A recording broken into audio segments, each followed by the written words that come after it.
નમસ્કાર વિદ્યાર્થી મિત્રો, આજે આપણે એક મહત્વના ટોપિકની ચર્ચા કરવાના છીએ જેનું નામ છે ગેલ્વેનોમીટરનો વોલ્ટમીટર તરીકે ઉપયોગ. લાસ્ટ લેક્ચરની અંદર ગેલ્વેનોમીટરનો આપણે એ મીટર તરીકે ઉપયોગ જોયો હતો, એટલે કે ગેલ્વેનોમીટરનો પ્રવાહ માપક તરીકે ઉપયોગ આપણે જોયો હતો. જો તમને યાદ હોય તો એની અંદર આપણે એવું કરતા હતા કે ગેલ્વેનોમીટરનો જો પ્રવાહ માપક એટલે કે એ મીટર તરીકે ઉપયોગ કરવો હોય તો આપણું જે ગેલ્વેનોમીટર છે, આજે આપણું ગેલ્વેનોમીટર છે કે જેનો અવરોધ આપણે કહી દઈએ Rg, તો એની સાથે સમાંતર એક લઘુ અવરોધ જોડવો પડે છે જેને આપણે નામ આપ્યું હતું શન્ટ. શું નામ આપ્યું હતું? શન્ટ. બરોબર છે. તો ગેલ્વેનોમીટરને સમાંતર એક નાનકડો લઘુ અવરોધ જોડવામાં આવે છે જેને શન્ટ કહે છે. તો આ જે કન્વર્ઝન છે એ શેનું કન્વર્ઝન થઈ જશે? તો ગેલ્વેનોમીટરનું એ મીટરમાં રૂપાંતર, જો શન્ટને જોડવામાં આવે સમાંતર. ઓકે, તો આ થઈ ગયું ગેલ્વેનોમીટરનું એ મીટરમાં રૂપાંતર. પરંતુ હવે આપણે ગેલ્વેનોમીટરનું વોલ્ટમીટર તરીકે ઉપયોગ જોવાનો છે, એટલે કે ગેલ્વેનોમીટરનો વોલ્ટમીટર તરીકે રૂપાંતરણ કરવાનું છે. તો એના માટે આપણે શું કરીશું જરા જુઓ. સમજી લો કે હું તમને એમ કહું કે સપોઝ અહીંયા આગળ એક પરિપથ છે જેનો અવરોધ હું કહી દઉં છું R, એની સાથે આપણે એક બેટરી જોડી દઈએ આ રીતની. સપોઝ 20 વોલ્ટની બેટરી છે અને આની અંદરથી વહેતો પ્રવાહ હું કહી દઉં છું I. ઓકે, તો તમે ઈઝીલી કહેશો કે આ અવરોધના બે છેડા, આ બંને જે છેડા છે એ બંને છેડા વચ્ચે વિદ્યુત સ્થિતિમાનનો તફાવત કેવો હતો? V બરાબર તમે શું કહેશો? I * R. Okay, perfect. હવે સમજજો અહીંયા આગળ કે જો આપણે ગેલ્વેનોમીટરનો વોલ્ટમીટર તરીકે ઉપયોગ કરવો હોય તો એના માટે આપણે જે આ ગેલ્વેનોમીટર છે એને પરિપથ સાથે કેવું જોડવું પડશે? સમાંતર જોડવું પડશે. એટલે કે સ્થિતિ કંઈક આવી કરવી પડશે. જરા જોજો, સમજી લો કે આ આપણો પરિપથનો અવરોધ, બરોબર છે, એની સાથે આ રહી આપણી બેટરી. ઓકે, હવે આપણે જો આ અવરોધના બે છેડા વચ્ચે વિદ્યુત સ્થિતિમાનનો તફાવત શોધવો હોય ગેલ્વેનોમીટરની મદદથી, તો જે ગેલ્વેનોમીટર છે એને આ અવરોધ સાથે કેવું જોડવું પડશે? સમાંતર જોડવું પડશે. એટલે કે ગેલ્વેનોમીટરને અહીંયા આગળ જોડવું પડશે, અહીંયા આગળ. આ જે પરિપથનો ઘટક છે, પરિપથનો અવરોધ છે, એની સાથે કેવું જોડવું પડે? સમાંતર. તો આપણને આ બંને જે છેડા છે એની વચ્ચેનો વિદ્યુત સ્થિતિમાનનો તફાવત ગેલ્વેનોમીટરની અંદર જોવા મળશે. બરોબર છે. પરંતુ અહીંયા એક પ્રોબ્લેમ ક્રિએટ થાય કે વોલ્ટેજનું એટલે કે વિદ્યુત સ્થિતિમાનના તફાવતનું સાચું મૂલ્ય આ રહ્યું. આ જે છે કેવું મૂલ્ય છે? સાચું મૂલ્ય. V બરાબર I * R થાય. પરંતુ જો આપણે ગેલ્વેનોમીટર ને સમાંતર જોડીએ છીએ, R ને સમાંતર જો ગેલ્વેનોમીટર જોડવામાં આવે છે તો વોલ્ટેજનું સાચું માપન થતું નથી. કેમ નહીં થાય એ સમજાવો. સમજી લો કે ગેલ્વેનોમીટરને આપણે સમાંતર જોડ્યું તો ગેલ્વેનોમીટરનો પણ કંઈક ના કંઈક અવરોધ હોય, તો R અને Rg કેવા થઈ જાય? સમાંતર થઈ જાય. તો અહીંયા આગળ આપણે કેવો હોય? તો આની અંદરથી વહેતો પ્રવાહ I, અહીંયા આગળ વિદ્યુત સ્થિતિમાનનો તફાવત હું કહી દઉં છું V'. તો V' બરાબર અહીંયા I * ચલો અવરોધ કેટલો થશે? તો આ બંને કેવા જોડાણમાં છે? સમાંતર. તો સમતુલ્ય અવરોધ કેવો હોય? તો કેટલો થાય? તો તમે કહેશો કે R * Rg / R + Rg, કારણ કે સમાંતર જોડેલા છે. તો સાહેબ અહીંયા આગળ વોલ્ટેજ જે છે એ આખો ચેન્જ થઈ જાય છે. સાચા વોલ્ટેજનું મૂલ્ય, અવરોધના બે છેડા વચ્ચે વિદ્યુત સ્થિતિમાનનો તફાવત કેટલો થાય? I * R થાય.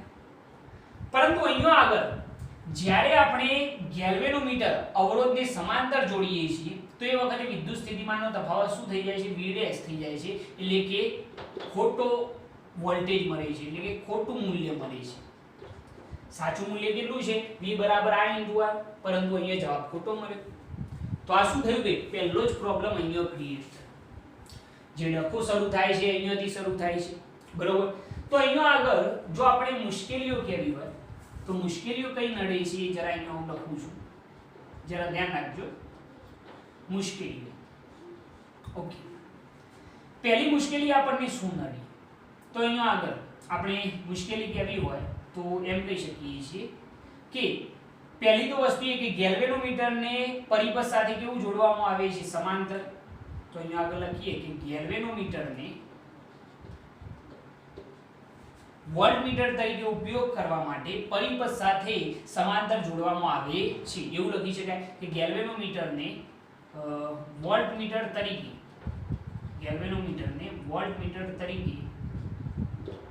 ઉપયોગ કરવા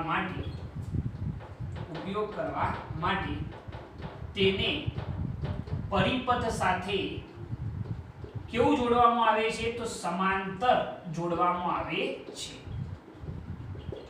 પહેલી વસ્તુ તો આ છે કે ભાઈ અહીંયા આગળ ગેલ્વેનોમીટરનો જો વોલ્ટમીટર તરીકે ઉપયોગ કરવો હોય વોલ્ટેજ માપવા માટે તો હંમેશા અવરોધ સાથે એટલે કે પરિપથ સાથે એને કેવું જોડવું પડે?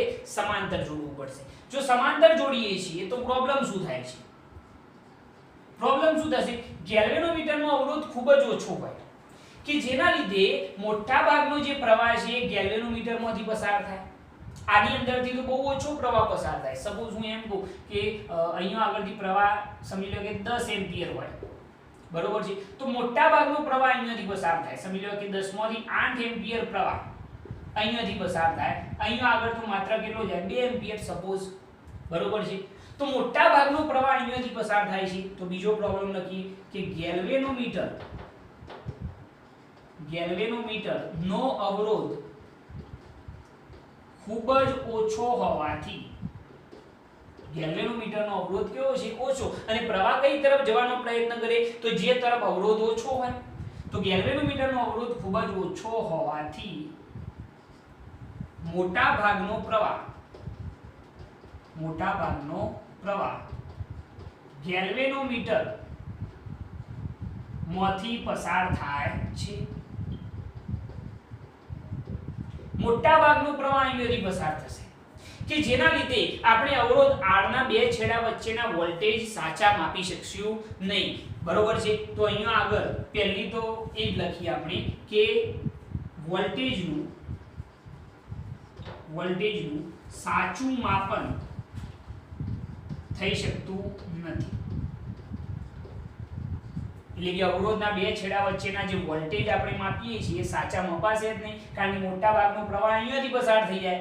તો અવરોધ R ના બે છેડા વચ્ચેનો જે વોલ્ટેજ છે એનું સાચું માપન થઈ શકતું નથી. સાથે સાથે એક બીજો પ્રોબ્લેમ થશે કે ગેલ્વેનોમીટર બળી જવાનો ભય રહે છે. ગેલ્વેનોમીટર જે છે બળી જવાનો ભય રહેશે. કેમ? બળી જવાનો નહીં, બળી જ જશે. ભય નહીં રહે, બળી જ જશે, કારણ કે મોટા ભાગનો પ્રવાહ અહીંયાથી પસાર થાય, કારણ કે એનો અવરોધ ખૂબ જ ઓછો. અને પ્રવાહ તો કયો રસ્તો પસંદ કરશે? કે જે તરફ અવરોધ ઓછો હોય, બરોબર. તો અહીંયાથી મોટા ભાગનો પસાર થાય તો આ બળી જશે. તો બીજો પ્રોબ્લેમ એ થયો. તો મુશ્કેલીઓ આ બે મુખ્ય છે કે ભાઈ વોલ્ટેજનું સાચું માપન થતું નથી, કે સાચા વોલ્ટેજ આટલા હોય, V બરાબર I × R, અને આપણને જો ગેલ્વેનોમીટર એને સમાંતર જોડીએ વોલ્ટેજ માપવા માટે તો વોલ્ટેજ આખા ચેન્જ થઈ જાય છે, બરોબર. ઓકે, હવે જરા જોજો તો આનું નિવારણ શું થાય? આ બે મુખ્ય પ્રોબ્લેમ થયા કે વોલ્ટેજનું સાચું માપન થતું નથી. કેમ થતું નથી? કારણ કે મોટા ભાગનો પ્રવાહ અહીંયાથી પસાર થાય. અને બીજો પ્રોબ્લેમ એ કે ભાઈ મોટા ભાગનો પ્રવાહ જો અહીંયાથી પસાર થાય તો ગેલ્વેનોમીટર બળી જવાનો ભય રહે છે. તો શું કરીશું? તો સોલ્યુશન લાવીએ કે ભાઈ આનું નિવારણ તો લાવવું પડશે ને. આ જે પ્રોબ્લેમ થયો એનું નિવારણ શું? પ્રોબ્લેમ કોને ઊભો કર્યો? અહીંયા આગળથી કે ગેલ્વેનોમીટર જો સમાંતર જોડીએ તો મોટા ભાગનો પ્રવાહ અહીંયાથી પસાર થાય. તો આપણે કંઈક એવું કરવું પડશે કે અહીંયાથી પ્રવાહ બહુ ઓછો પસાર થાય, લગભગ નહીવત. તો એના માટે શું કરવું પડે ભાઈ? તમે સમજી લો કે બે રસ્તા છે, બરોબર. બે રસ્તા છે. એક રસ્તા ઉપર સમજી લો કે એકદમ સરસ હાઈવે રસ્તો છે, સરળતાથી તમે એના ઉપરથી પસાર થઈ શકો એવો રસ્તો છે. અને બીજો જે રસ્તો છે એ એકદમ ખાડા ટેકરા વાળો છે. તો બેમાંથી લોકો કઈ તરફ જવાનો પ્રયત્ન કરે? સારો રસ્તો હોય એ તરફ. ખરાબ રસ્તા ઉપર તો કોઈ જાય જ નહીં. થોડોક તૂટેલો હોય તો એ ના જાય. હાઈવે ઉપર જ જઈએ ને આપણે તો.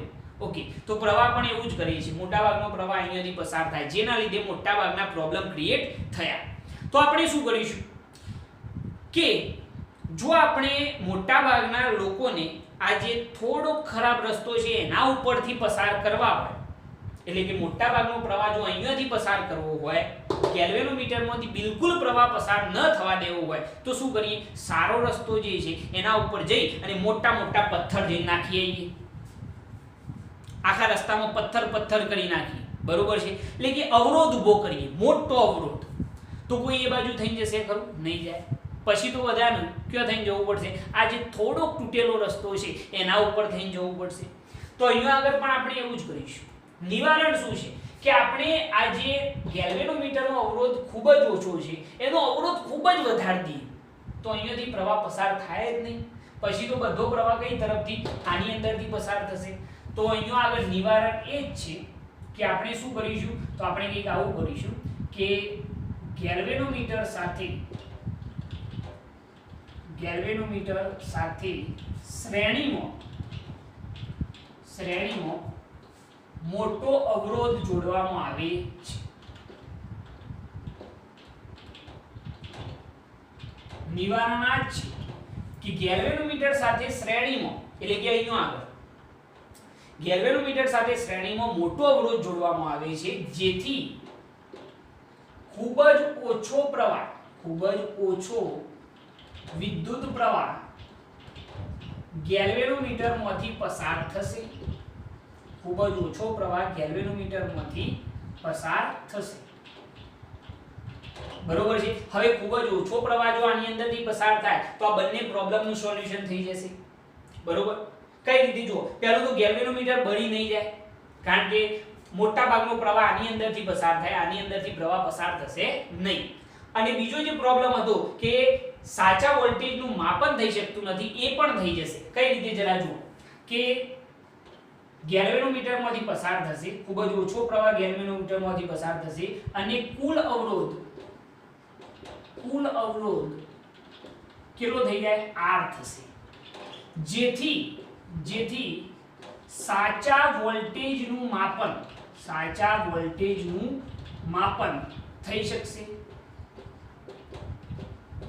આ સાહેબ ક્યાંથી લાયા? અહીંયા સુધી તો ખ્યાલ આવ્યો કે ગેલ્વેનોમીટરમાંથી ખૂબ જ ઓછો પ્રવાહ પસાર થશે. કઈ રીતે? જરા જુઓ અહીંયા આગળ આપણે શું કર્યું કે ગેલ્વેનોમીટર સાથે શ્રેણીમાં એક મોટો અવરોધ જોડી કાઢ્યો, એટલે કે સ્થિતિ કઈ આવી કરી દીધી. જો કે અહીંયા આગળ આ જે સ્થિતિ હતી ને, આ આપણી બેટરી હતી, બરોબર?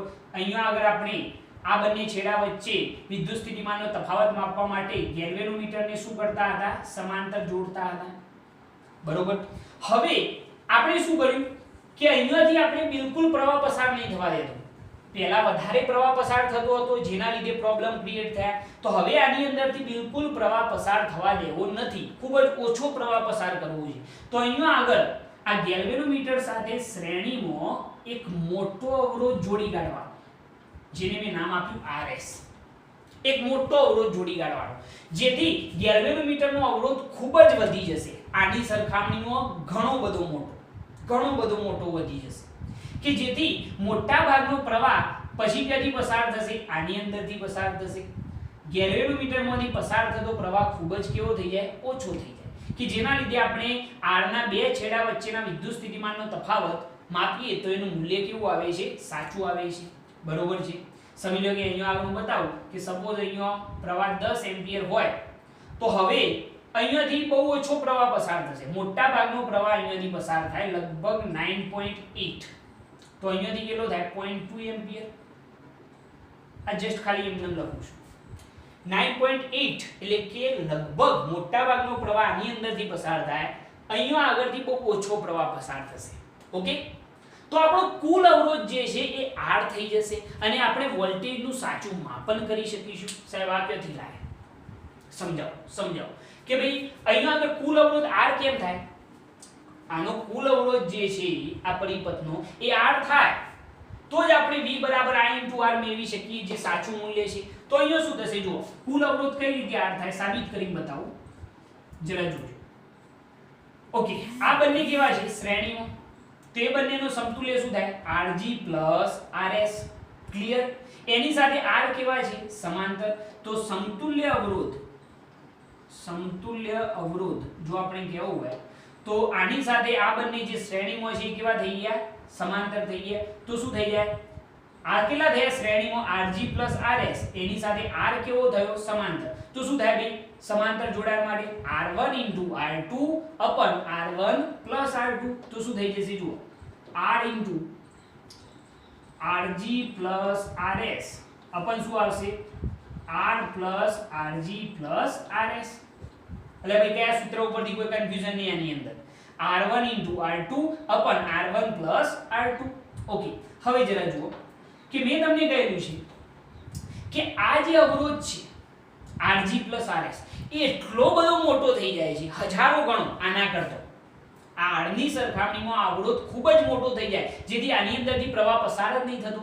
મોટા ભાગનો પ્રવાહ આની અંદરથી પસાર થાય, કારણ કે આ ખૂબ જ નાનો થઈ જાય. તો આ જે r છે એ ખૂબ જ નાનો હોવાથી આપણે r ને અવગણી શકીએ છીએ. તો અહીંયા હું લખું કે Rg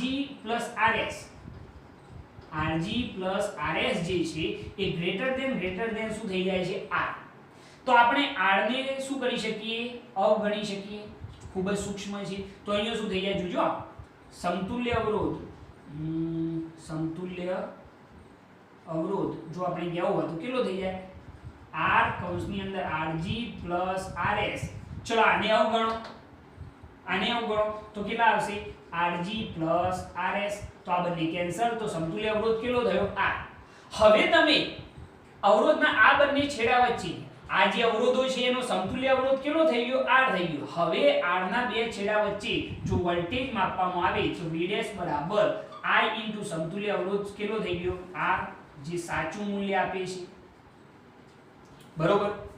તો આપણા પ્રોબ્લેમનું સોલ્યુશન થઈ ગયું કે મોટા ભાગનો પ્રવાહ જે ગેલ્વેનોમીટરમાંથી પસાર થતો હતો એના લીધે જ બધા પ્રોબ્લેમ થતા હતા કે આપણે વોલ્ટેજનું સાચું માપન નતા કરી શકતા. ગેલ્વેનોમીટર બળી જવાની સંભાવના રહેતી હતી. ખાલી આપણે એક જ કામ કર્યું. કયું? ગેલ્વેનોમીટર સાથે શ્રેણીમાં એક મોટો અવરોધ જોડી કાઢ્યો. આ જે અવરોધ Rs છે, મોટો અવરોધ, જેને આપણે શ્રેણી અવરોધ પણ કહી શકીએ છીએ. શ્રેણી અવરોધ જો આપણે જોડીએ મોટો, તો બધા પ્રોબ્લેમનું સોલ્યુશન થઈ જશે. કારણ કે હવે આની અંદરથી પ્રવાહ પસાર થાય જ નહીં. મોટા ભાગનો આની અંદરથી પસાર થાય તો ગેલ્વેનોમીટર બળી જશે ને.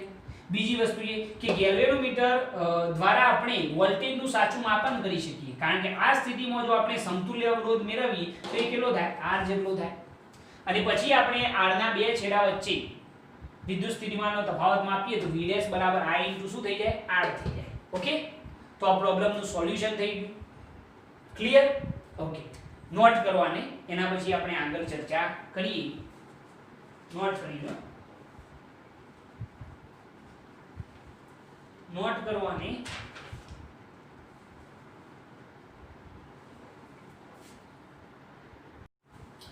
ઓકે, હવે આપણા મગજમાં એક વસ્તુ ક્લિયર થઈ ગઈ કે જો આપણે ગેલ્વેનોમીટરનું એ મીટરમાં રૂપાંતરણ કરવું હોય તો એના માટે શન્ટને ગેલ્વેનોમીટર સાથે કેવો જોડવામાં આવે? સમાંતર. આ જે આપણું ગેલ્વેનોમીટર છે એની સાથે એક નાનકડો લઘુ અવરોધ, જેને આપણે શું નામ આપ્યું હતું? શન્ટ. એને કેવો જોડવામાં આવે છે? સમાંતર જોડવામાં આવે. અને જો ગેલ્વેનોમીટરનું વોલ્ટમીટરમાં રૂપાંતરણ કરવું હોય તો એના માટે ગેલ્વેનોમીટર સાથે, આ જે આપણું ગેલ્વેનોમીટર હતું એની સાથે એક મોટો અવરોધ કેવો જોડવામાં આવે છે? શ્રેણીમાં જોડવામાં આવે છે. આ જે શન્ટ છે એ વન ટાઈપ ઓફ લઘુ અવરોધ છે, નાનકડો અવરોધ. અને આ જે છે એ શ્રેણી અવરોધ, જે ખૂબ જ મોટો અવરોધ છે. ઓકે, તો આ બંને તમારે યાદ રાખવાના છે. જસ્ટ ખાલી નોટ કરીને બાજુમાં આવું લખી રાખજો, એટલે તમે આના ઉપરથી સીધું પણ સમજી શકો કે ગેલ્વેનોમીટરનું એ મીટરમાં રૂપાંતરણ કઈ રીતે કરવું અને વોલ્ટમીટરમાં રૂપાંતરણ કઈ રીતે કરવું. Okay, perfect. હવે જરા જુઓ કે આપણે જે તે પ્રવાહ સંવેદિતા મેળવી હતી, યાદ કરો. પ્રવાહ સંવેદિતા પ્રવાહ સંવેદિતાનું સૂત્ર શું હતું? phi/i બરાબર NAB/K. એટલે ભાઈ આવું જ હતું. પ્રવાહ સંવેદિતા phi/i બરાબર શું હતું? NAB/K. એકમ પ્રવાહ દીઠ કોણીય આવર્તનને શું કહેવાય છે? પ્રવાહ સંવેદિતા. યાદ છે ભાઈ? પ્રવાહ સંવેદિતા. ઓકે, હવે પ્રવાહ સંવેદિતાની અંદર જો આપણે જે ગેલ્વેનોમીટરનું ગૂંચળું છે એના ઓટાની સંખ્યા જે છે એ વધારીએ, ગેલ્વેનોમીટરના ઓટાની સંખ્યા જો વધારીએ તો પ્રવાહ સંવેદિતા શું થશે? ચોક્કસપણે વધશે. એટલે કે સમજી લો કે ઓટાની સંખ્યા n માંથી સપોઝ 2n કરીએ, અથવા તો એને આપણે પછી જોઈએ. જો પહેલા પ્રવાહ સંવેદિતાનું સૂત્ર. Okay, perfect. હવે અહીંયા આગળ એક કામ કરીએ કે વોલ્ટેજ સંવેદિતા પણ મેળવી લઈએ. જે રીતે પ્રવાહ સંવેદિતાનું સૂત્ર મેળવ્યું એ રીતે આપણે વોલ્ટેજ સંવેદિતા પણ મેળવી શકીએ. કઈ રીતે? જુઓ તો phi/i છે ને, તો phi i બરાબર ની આ બાજુ જો કયો જશે? ગુણકમાં. આ રીતે phi બરાબર NAB/K * i. હવે શું કરીએ તો સમીકરણની બંને બાજુ v વડે ભાગતો. કેટલા વડે? v વડે. ઘણા બધા રસ્તાઓ, પરંતુ એક સિમ્પલ રસ્તો અપનાવીએ છીએ. બંને બાજુ v વડે ભાગો તો phi/v = NAB/K * i શું થઈ જાય? v. બંને બાજુ શું કરે? v વડે ભાગી કાઢે. ઓકે, તો અહીંયા આગળ phi/v = NAB/K. આ જે છે ભાઈ i/v કોનું સૂત્ર થાય? 1/r નું. એટલે ભાઈ આ થાય નહીં. તમે જાણો છો r બરાબર v/i. તો i/v બરાબર શું થાય? 1/r. સમજો છો તમે ઓહ્મ્સ લો પરથી? ખ્યાલ આવી જશે. તો i/v ની જગ્યાએ શું લખ્યું? 1/r. આ જે સૂત્ર બન્યું, જે રીતે આ પ્રવાહ સંવેદિતાનું સૂત્ર છે એ રીતે આ વોલ્ટેજ સંવેદિતાનું સૂત્ર છે. આ જે છે એને શું કહેવાય? વોલ્ટેજ સંવેદિતા. phi/v બરાબર NAB/K * 1/r. ઓકે, બંને સૂત્રો યાદ રાખજો. વોલ્ટેજ સંવેદિતાની જો વ્યાખ્યા લખવી હોય તો અહીંયા આગળ લખી કાઢીએ. દેખાય તો છે ને? વોલ્ટેજ સંવેદિતાની વ્યાખ્યા શું થાય? તો એકમ વોલ્ટેજ દીઠ, જે રીતે અહીંયા એકમ પ્રવાહ દીઠ હતું ને એ રીતે અહીંયા એકમ વોલ્ટેજ દીઠ કોણીય આવર્તનને, phi એટલે કે શું કહેવાય? કોણીય આવર્તન ને શું કહેવામાં આવે છે? વોલ્ટેજ સંવેદિતા કહે છે. ઓકે, હવે જરા જુઓ સૌથી મહત્વનો ટોપિક કે ભાઈ શું એવું જરૂરી છે કે વોલ્ટેજ સંવેદિતા વધે અથવા તો પ્રવાહ સંવેદિતા વધે તો વોલ્ટેજ સંવેદિતા વધે જ? તો ના, એવું જરૂરી નથી. પ્રવાહ સંવેદિતા વધી શકે તો એની સાથે વોલ્ટેજ સંવેદિતા વધવું એવું જરૂરી હોતું નથી. કેમ જરૂરી નથી હોતું? હું સમજાવું છું તમને. જરા જુઓ કે સમજી લો કે આપણે ઓટાની સંખ્યા n જે છે એ બમણી કરીએ. ગૂંચળાની ગેલ્વેનોમીટરની અંદર જે ગૂંચળું હતું એના ઓટાની સંખ્યા n જે છે બમણી કરીએ 2n જેટલી, તો એ વખતે ગેલ્વેનોમીટરની પ્રવાહ સંવેદિતા જે છે એ પણ શું થઈ જાય? બમણી થઈ જાય. તમે કહેશો કઈ રીતે? આ રહ્યું ભાઈ સૂત્ર. જો અહીંયા આગળ તમે સમજી લો કે આ રીતે વિચારો કે સપોઝ phi/i n બરાબર 2n કરી દઈએ તો 2NAB/K. ઓટાની સંખ્યા જે છે એ બમણી કરી દીધી તો phi/i = 2 NAB/K ની જગ્યાએ શું લખાય? phi/i.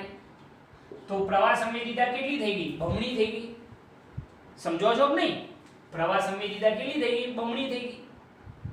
ઓકે, જો ઓટાની સંખ્યા બમણી કરવામાં આવે તો જે પ્રવાહ સંવેદિતા છે એ પણ શું થઈ જાય? બમણી જ થઈ જાય. આ રહી એની સાબિતી.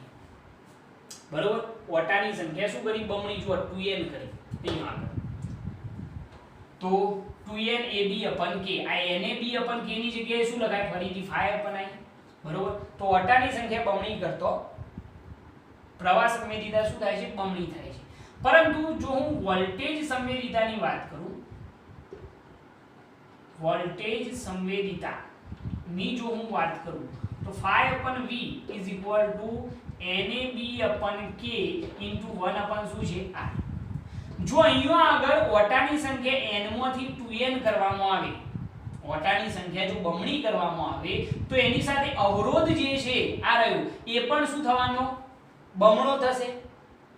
કઈ રીતે એ જરા સમજાવો કે અવરોધ બમણો કેમ થાય. તમને ખબર છે કે અવરોધ r ચલે છે l, અવરોધ એ લંબાઈના શું હોય સમપ્રમાણમાં હોય. ઓટાની સંખ્યા વધે તો એની લંબાઈ પણ શું થાય વધે, બરોબર છે. ઓટાની સંખ્યા જો વધે તો એની લંબાઈ પણ વધે, મતલબ કે n જે છે એ 2n થાય તો અવરોધ જે છે એ પણ શું થાય બમણો થાય. અવરોધ જે છે એ પણ શું થઈ જાય બમણો થઈ જાય. જો અવરોધ બમણો થઈ જાય તો વોલ્ટેજ સંવેદિતા જે છે એ બદલાશે નહીં. તમે કહેશો કઈ રીતે, જરા જુઓ કે સમજી લો કે phi upon v is equal to NAB upon k into 1 upon r આટલા હતા, બરોબર. હવે જરા જુઓ કે જો હું ઓટાની સંખ્યા બમણી કરું, ઓટાની સંખ્યા શું કરું બમણી કરું, તો phi upon v બરાબર 2NAB upon k into 1 upon r. હવે ઓટાની સંખ્યા બમણી કરીએ તો અવરોધ પણ શું થાય બમણો થાય. મેં તમને સમજાવ્યું, બરોબર. તો અહીંયાથી 2 2 ફરીથી શું થઈ જાય કેન્સલ, એટલે ફરીથી phi upon v બરાબર સૂત્ર કયું મળ્યું NAB upon k into 1 upon r. મતલબ શું થયો ભાઈ કે જો ઓટાની સંખ્યા બમણી કરવામાં આવે તો પ્રવાહ સંવેદિતા બમણી થાય, પરંતુ વોલ્ટેજ સંવેદિતા બમણી થતી નથી. તો અહીંયા આગળ આપણે એક સ્ટેટમેન્ટ એવું લખી શકીએ કે ઓટાની સંખ્યા બમણી કરતો પ્રવાહ સંવેદિતા કેવી થાય છે બમણી થશે, પરંતુ વોલ્ટેજ સંવેદિતા બદલાતી નથી. ઓકે, વોલ્ટેજ સંવેદિતા બદલાશે નહીં. આ એક મહત્વનો ટોપિક છે, બરોબર. સૂત્ર યાદ રાખજો, આ પ્રવાહ સંવેદિતા, આ વોલ્ટેજ સંવેદિતા. ફેરફાર કઈ રીતનો છે તમે સમજી શકો છો, સિમ્પલ છે, ઈઝીલી તમે સમજી શકો. કોઈ આની અંદર એવું હેવી સ્ટેપ છે નહીં. ઘણા લોકો ભાઈ કે સાહેબ આ રીતે જ કરવું એવું જરૂરી, બંને બાજુ v વડે ભાગવા, ના એવું જરૂરી નહીં. અહીંયા આગળ i બરાબર લખો તો i બરાબર શું લખાય v upon r. v બરાબર ની આ બાજુ જોઈએ તો છેદમાં, એટલે phi upon v બરાબર NAB upon k into 1 upon r થઈ જાય ને, બરોબર. પરંતુ મેં આ રીતે બતાવ્યું છે, તમારી ઈચ્છા જે રીતે બતાવવું હોય છે, પરંતુ આ વસ્તુ ખાસ તમારે સમજવાની રહેશે. ઓકે, નોટ કરવાની. ઓકે, હવે આપણે એક દાખલો જોઈએ, ઉદાહરણ 4.13. એની અંદર શું કહ્યું છે, આપેલ પરિપથનો આકૃતિમાં દર્શાવ્યા અનુસાર વિદ્યુત પ્રવાહ માપવાનો છે. આ જે પરિપથ છે એનો આપણે વિદ્યુત પ્રવાહ માપવાનો છે. જો દર્શાવેલ a મીટર, આ દર્શાવેલું જે a મીટર છે એ આ ત્રણ કન્ડિશનોમાં રહેલું હોય તો આ પરિપથની અંદરથી વહેતો પ્રવાહ શોધવાનો છે. ઓકે, હવે જરા જુઓ કે પહેલી કન્ડિશન a મીટર એ Rg બરાબર 60 ઓહ્મ અવરોધનું ગેલ્વેનોમીટર હોય. આ જે a મીટર છે એ Rg બરાબર 60 ઓહ્મ અવરોધનું શું હોય ગેલ્વેનોમીટર. તો પહેલી સ્થિતિ કંઈક આવી થશે, જરા જોજો કે આ જે a મીટર છે એ 60 ઓહ્મ અવરોધ વાળું, Rg બરાબર કેટલા હોય 60 ઓહ્મ અવરોધ વાળું ગેલ્વેનોમીટર હોય. તો થઈ ગઈ આ સ્થિતિ, a મીટરની જગ્યાએ 60 ઓહ્મ અવરોધ વાળું શું દોર્યું આપણે ગેલ્વેનોમીટર. એની સાથે અહીંયા આગળ 3 ઓહ્મનો અવરોધ છે, બરોબર. એની સાથે આપણી બેટરી છે, આ રીતની સ્થિતિ 3 વોલ્ટની બેટરી છે. તો આની અંદરથી વહેતો કરંટ કેટલો હશે એ શોધવાનો છે, શોધી કાઢીએ. તો પહેલા એક વસ્તુ ક્લિયર કે ભાઈ આ 3 ઓહ્મ અને ગેલ્વેનોમીટરનો અવરોધ બંને કેવા કહેવાય શ્રેણીમાં કહેવાય. તો અહીંયા આગળ R ઇક્વિવેલેન્ટ બરાબર 3 + 60, એટલે R ઇક્વિવેલેન્ટ એટલે કે સમતુલ્ય અવરોધ કેટલો થઈ જાય 63 ઓહ્મ, બરોબર છે. તો આની અંદરથી વહેતો પ્રવાહ જો કેવો હોય તો I બરાબર V upon R ઇક્વિવેલેન્ટ. તો I બરાબર વોલ્ટેજ કેટલા 3 વોલ્ટ, R ઇક્વિવેલેન્ટ કેટલો મેળવ્યો 63 ઓહ્મ.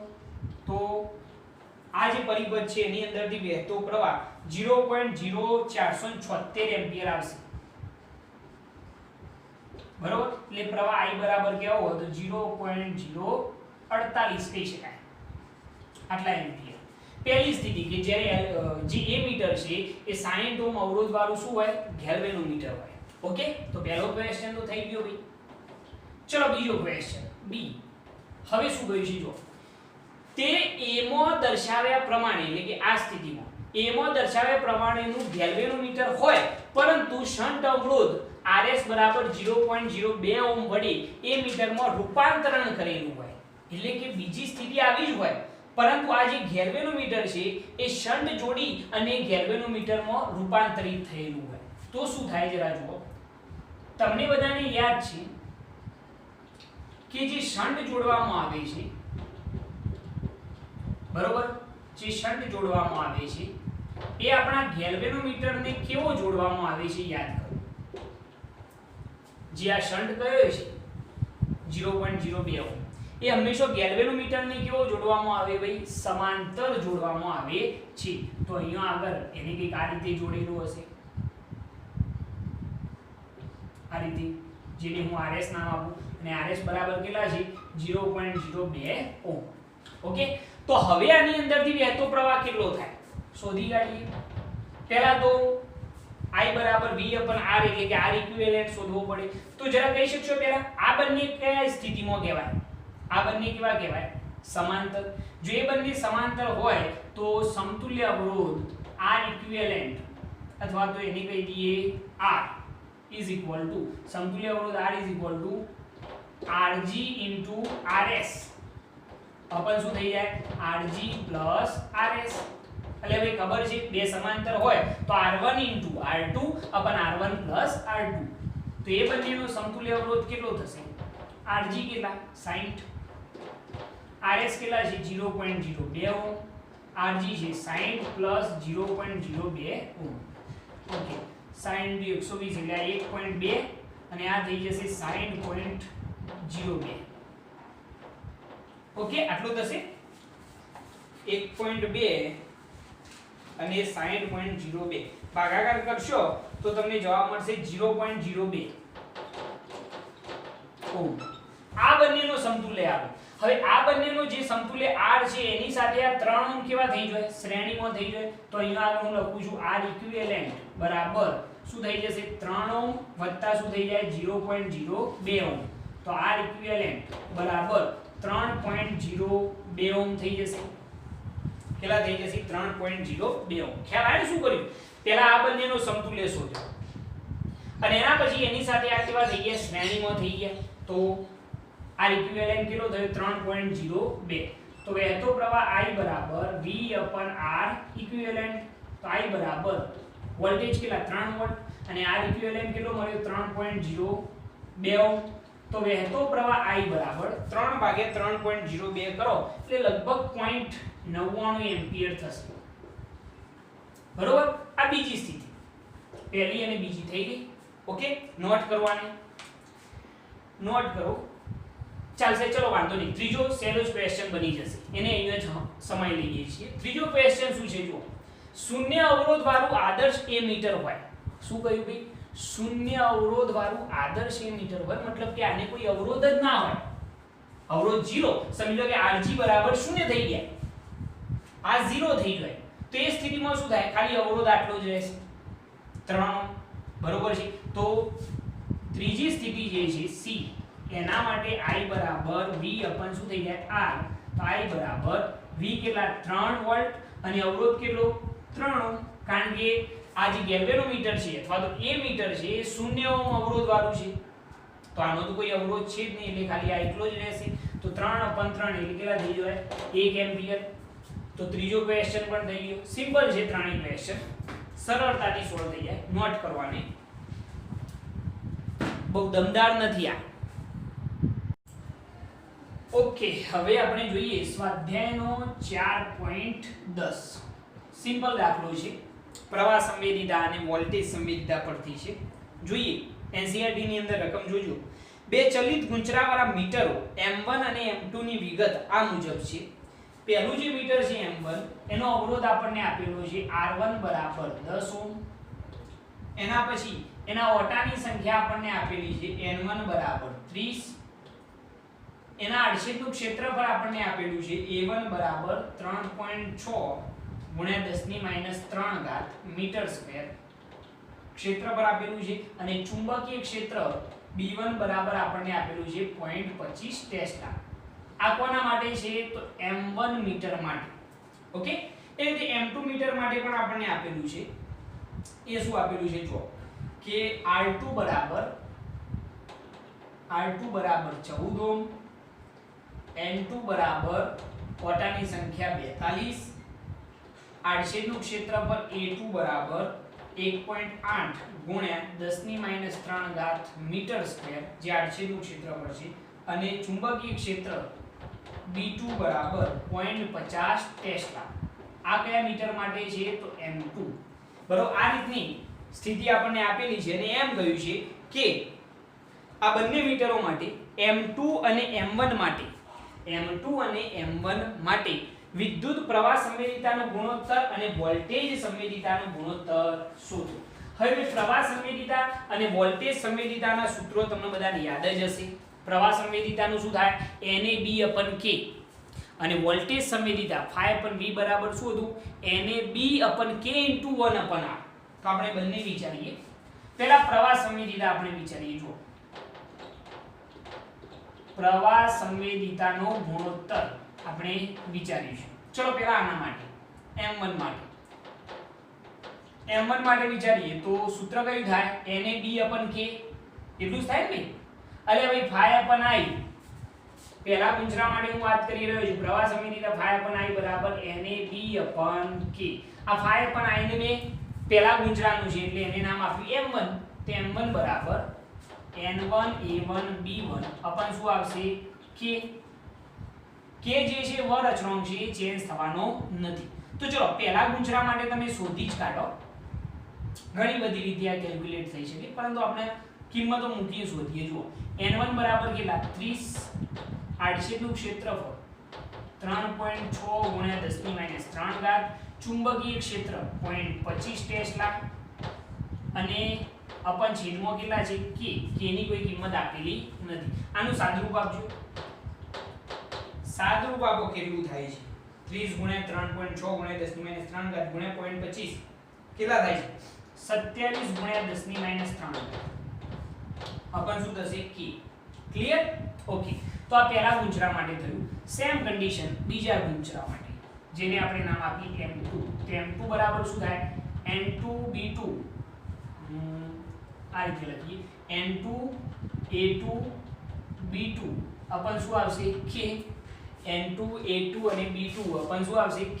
NAB/K પરથી બીજા ગુંજરા માટે પ્રવાહ સંવેદિતા m2 બરાબર, ચલો n2 કેટલા છે 42, આડછેદનું ક્ષેત્રફળ 1.8 ગુણ્યા 10 ની -3 ઘાત, ચુંબકીય ક્ષેત્ર છે 0.50 ટેસ્લા અપન શું આવશે k. ચલો આનું સાદુરૂપ આપો. સાદુરૂપ આપતા જજો એટલે તમને પણ ખ્યાલ આવે ભાઈ કે અહીંયા આગળ શું થઈ રહ્યું છે અને શું નથી થઈ રહ્યું. 37.8 ગુણ્યા 10 ની -3 ઘાત અપન શું આવશે k. k તો ખરા જ ને ભાઈ. તો આ થઈ ગયો આપણો m1 જે પ્રથમ ગુંજરા માટે પ્રવાહ સંવેદિતા છે, અને આ રહ્યો આપણો m2 જે બીજા ગુંજરા માટે પ્રવાહ સંવેદિતા છે.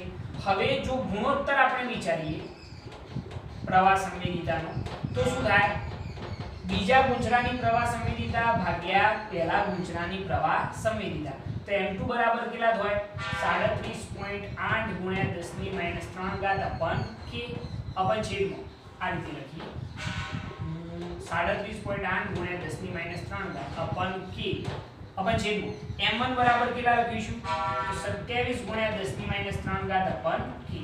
k cancel. તો પ્રવાહ સંવેદિતાનો ગુણોત્તર કેટલો થઈ જશે 10 ની -3 ઘાત તો દૂર જ થઈ જવાની. તો શું આવશે ભાઈ 37.8 ભાગ્યા 27 કરો કેટલા થાય છે અહીંયા આગળ મને જવાબ આપેલો છે 1.4. સાચો છે ભાઈ? સાચો જ હશે. આ થઈ ગયો પ્રવાહ સંવેદિતાનો ગુણોત્તર. સેમ પોઝિશન કોના માટે વિચારવાની ભાઈ? કોના માટે વિચારશો? વોલ્ટેજ સંવેદિતા. વોલ્ટેજ સંવેદિતા. તો ચલો પહેલા ગુંજરા માટે m1 બરાબર શું થાય n1 a1 b1 અપન k into 1 અપન શું આવશે r1. ભાઈ આવું સૂત્ર થાય પેલા આ વિચાર લેજો n1 a1 b1 અપન k into 1 અપન r1. ચલો કિંમતો એપ્લાય કરતા ફાવશે તમને? કિંમતો એપ્લાય કરતા ફાઈ જશે. n1 આપેલા છે, a1 આપેલા છે, b1 આપેલા છે, k ની કિંમત નહીં લખવાની ઇન્ટુ 1 અપન r1. તો એ બધી કિંમતો એપ્લાય કરી દેજો કે કરું કરી દઉં. ચલો n1 કેટલા 30, a1 આપેલા છે 3.6 ગુણ્યા 10 ની માઈનસ 3 ઘાત, b1 આપેલા છે 0.25 અપન k m into 1 અપન r1. 1 અપન r1 કેટલા છે 10. બરોબર. સાદું રૂપ આપશો તમે તો તમને જવાબ કેટલો મળશે ખબર છે 2.7 ગુણ્યા 10 ની માઈનસ 3 ઘાત અપન શું આવશે k. આ m1 થઈ ગયું વોલ્ટેજ સંવેદિતા 2.7 ગુણ્યા 10 ની માઈનસ 3 ઘાત અપન શું આવ્યો k.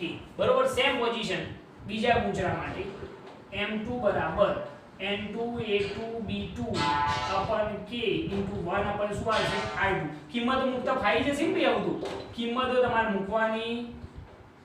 બરોબર. કિંમતો મૂકશો એટલે જવાબ કેટલો આવશે આટલો ને આટલો જ આવશે 2.7 ગુણ્યા 10 ની માઈનસ 3 ઘાત અપન શું આવશે k. બરોબર. હવે આપણે એનો ગુણોત્તર વોલ્ટેજ સંવેદિતાનો તો ગુણોત્તર કેટલો થશે તો m2 m1 કેટલો થઈ જાય ભાઈ 2.7 ગુણ્યા 10 ની માઈનસ 3 ઘાત અપન k અપન 2.7 ગુણ્યા 10 ની માઈનસ 3 ઘાત અપન k. બધું પૂરું થઈ ગયું. જવાબ કેટલો આવે 1. ઓકે. તો આ થઈ ગયો પ્રવાહ સંવેદિતાનો ગુણોત્તર. આ પહેલા ક્વેશ્ચનનો જવાબ અને આ જે આવ્યો એ બીજા ક્વેશ્ચનનો. ઓકે. ફટાફટ નોટ કરો ભાઈ ફટાફટ. ઓકે. હવે આપણે જોઈએ સ્વાધ્યાયનો 4.11. એની અંદર શું કહ્યું છે જરા જો એક ઓરડામાં 6.5 ગાઉસ, એક ગાઉસ બરાબર કેટલા થાય 10 ની માઈનસ 4 ઘાત ટેસ્લા જેટલું નિયમિત ચુંબકીય ક્ષેત્ર રાખેલું છે. તો નિયમિત ચુંબકીય ક્ષેત્ર B બરાબર કેટલું છે 6.5 ગાઉસ. જો ટેસ્લામાં કન્વર્ટ કરીએ તો 6.5 ગુણ્યા 10 ની માઈનસ 4 ઘાત ટેસ્લા જેટલું સમાન ચુંબકીય ક્ષેત્ર રાખેલું છે. આ ક્ષેત્રમાં લંબ રૂપે એક ઇલેક્ટ્રોન દાખલ થાય છે એટલે થીટા બરાબર 90 ડિગ્રી. લંબ રૂપે એક ઇલેક્ટ્રોન 4.8 ગુણ્યા 10 ની 6 ઘાત મીટર પર સેકન્ડ ની ઝડપે છોડવામાં આવે છે. ઇલેક્ટ્રોનની ઝડપ v બરાબર 4.8 ગુણ્યા 10 ની 6 ઘાત મીટર પ્રતિ સેકન્ડ ની ઝડપે છોડવામાં આવે છે. ઇલેક્ટ્રોનનો માર્ગ વર્તુળાકાર કેમ હશે તે જણાવો. ઇલેક્ટ્રોનનો માર્ગ વર્તુળાકાર કેમ હશે એ જણાવવાનું છે. વર્તુળાકાર કક્ષાની ત્રિજ્યા પણ આપણે શોધવાની છે. આ બે વસ્તુ આપણે કહેવાની છે કેટલી થશે. બરોબર. તો પહેલા તો ઇલેક્ટ્રોન જે છે વર્તુળાકાર કક્ષામાં કેમ ગતિ કરશે એનું કારણ કહી દઉં તો અહીં સમાન ચુંબકીય ક્ષેત્રમાં ઇલેક્ટ્રોનને લંબ રૂપે ગતિ કરાવતો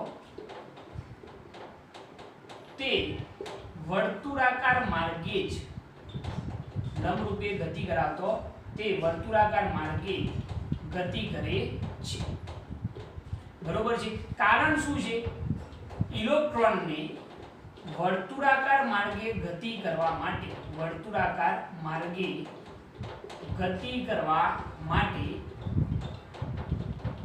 જરૂરી કેન્દ્રગામી બળ કોણ પૂરું પાડે છે. જરૂરી કેન્દ્રગામી બળ એ ચુંબકીય બળ પૂરું પાડે છે. ચુંબકીય બળ તમને યાદ હશે કે જ્યારે સમાન ચુંબકીય ક્ષેત્રમાં કોઈ ઇલેક્ટ્રોનને ગતિ કરાવવામાં આવે ત્યારે એ ઇલેક્ટ્રોનને વર્તુળાકાર કક્ષામાં ગતિ કરવા માટે જરૂરી કેન્દ્રગામી બળ કોણ પૂરું પાડે છે ચુંબકીય બળ. એટલા માટે આપણે કહેવું હોય તો કેન્દ્રગામી બળ બરાબર શું કહેવાય ચુંબકીય બળ. કેન્દ્રગામી બળનું સૂત્ર તમને બધાને યાદ હશે mv2/r બરાબર અહીંયા આગળ શું થાય qvb અથવા તો qvb sin થીટા. થીટા બરાબર તો 90 ડિગ્રી એટલે qvb થઈ જાય. અહીંયા ઇલેક્ટ્રોન છે એટલા માટે અહીંયા હું e લખું છું. Okay perfect. બંને બાજુથી v v કેન્સલ, તમારે r શોધવાનું છે. તો r બરાબર mv upon શું થઈ જાય e into b. જસ્ટ ખાલી કિંમતે એપ્લાય કરી દો, તમને જવાબ મળી જશે. તો ત્રિજ્યા r બરાબર દર કેટલું હોય ઇલેક્ટ્રોનનું? તો 9.1 ગુણ્યા 10 - 31 ઘાત.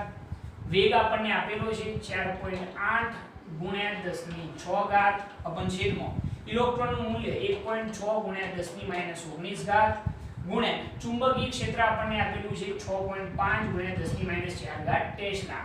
તો ત્રિજ્યા કેટલી આવશે? સાદુરૂપ આપી દેજો. સિમ્પલ દાખલો છે, કઈ નથી આની અંદર.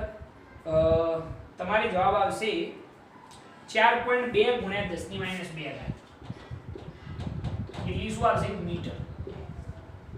સેન્ટીમીટરમાં કેવી હોય તો કેટલી થશે? 42 સેન્ટીમીટર. Sorry 4.2 centimetre. બરોબર, 4.2 ગુણ્યા 10 - 2 ઘાત મીટર જવાબ આવશે. ઓકે, ચલો આ થઈ ગયો 4.11. હવે 4.12 સ્વાધ્યાયનો 4.12 સિમ્પલ છે, જોઈ લઈએ એને પણ. કે સ્વાધ્યાય 4.11 માં વર્તુળાકાર કક્ષામાં ઇલેક્ટ્રોનના ભ્રમણની આવૃત્તિ શોધો. શું આ જવાબ ઇલેક્ટ્રોનની ઝડપ પર આધાર રાખે છે? તો અહીંયા આગળ આપણે શું કહીશું? ઇલેક્ટ્રોનની આવૃત્તિ શોધવાની છે. તો એના માટે કેન્દ્રગામી બળ બરાબર ચુંબકીય બળ હતું 4.11 માટે. તો mv² / r = શું હતું? bqv અથવા તો qvb. ઇલેક્ટ્રોન હતો એટલા માટે અહીંયા આપણે શું કહેતા હતા? evv. ઓકે, શું કરીશું હવે જરા જો. vv તો ગયા, આપણે ઇલેક્ટ્રોનની આવૃત્તિ શોધવાની છે. તો m * v બરાબર શું લખાય? r * ઓમેગા અપન શું થઈ જાય? r. વર્તુળાકાર કક્ષામાં કક્ષીય ઝડપ v બરાબર શું લખાય? r * omega. તો e * b. Omega r cancel, omega બરાબર લખવું હોય તો શું લખાય? 2πf = e * b. જો આપણે આવૃત્તિ શોધવી હોય તો આવૃત્તિ f બરાબર e * b અપન શું થઈ જશે? 2πm. બરોબર, તમે કિંમતો એપ્લાય કરો, કિંમતો તો બધી આવડતી હોય. f બરાબર ઇલેક્ટ્રોનનું મૂલ્ય 1.6 ગુણ્યા 10 - 19 ઘાત, ચુંબકીય ક્ષેત્ર 6.5 ગુણ્યા કેટલું હતું? 10 - 4 ઘાત ટેસ્લા અપન 2 ગુણ્યા પાઈ ની કિંમત 3.14, ઇલેક્ટ્રોનનું દર 9.1 ગુણ્યા 10 - 31 ઘાત. ઓકે, તો ફ્રીક્વન્સી કેટલી મળે છે? ફ્રીક્વન્સી 18.18 ગુણ્યા 10 - 6 ઘાત. 18.18 ગુણ્યા 10 - 6 ઘાત હર્ટ્ઝ મળશે. એટલે કે ફ્રીક્વન્સી 18.18 મેગાહર્ટ્ઝ કહી શકાય. કેટલી? 18.18 મેગાહર્ટ્ઝ. બરોબર. અને બીજો ક્વેશ્ચન શું છે કે શું આ જવાબ ઇલેક્ટ્રોનની ઝડપ પર આધારિત હોય છે? ભાઈ જરા જોજો. ફ્રીક્વન્સીનું જે સૂત્ર બન્યું એમાં કોઈ જગ્યાએ ઝડપ આવે છે? ના. તો અહીંયા શું લખીશું કે આવૃત્તિ ઇલેક્ટ્રોનની ઝડપ પર આધાર રાખતી નથી. ઓકે, તો આ થઈ ગયો સ્વાધ્યાયનો 4.12. સિમ્પલ છે, ઈઝીલી ટેકલ કરી શકો. આની અંદર કઈ એવું છે નહીં. બરોબર, ફટાફટ નોટ કરો.